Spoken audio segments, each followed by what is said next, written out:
بسم اللہ الرحمن الرحیم۔ حضرت ابو بردہ رضی اللہ تعالی عنہ نے بیان کیا، انہوں نے اپنے والد ابو موسیٰ اشعری رضی اللہ تعالی عنہ سے سنا کہ نبی کریم صلی اللہ علیہ وسلم نے فرمایا، 3 طرح کے آدمی ایسے ہیں جنہیں دگنا ثواب ملتا ہے۔ اول وہ شخص جس کی لونڈی ہو، وہ اسے تعلیم دے اور تعلیم دینے میں اچھا طریقہ اختیار کرے، اسے ادب سکھائے اور اس سے اچھے طریقے سے کام لے،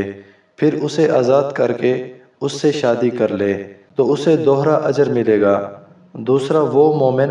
جو اہل کتاب میں سے ہو کے پہلے اپنے نبی پر ایمان لایا تھا، پھر نبی پاک صلی اللہ علیہ وسلم پر بھی ایمان لایا تو اسے بھی دوہرا اجر ملے گا۔ تیسرا وہ غلام جو اللہ تعالیٰ کے حقوق کی بھی ادائیگی کرتا ہے اور اپنے آقا کے ساتھ بھی بھلائی کرتا ہے۔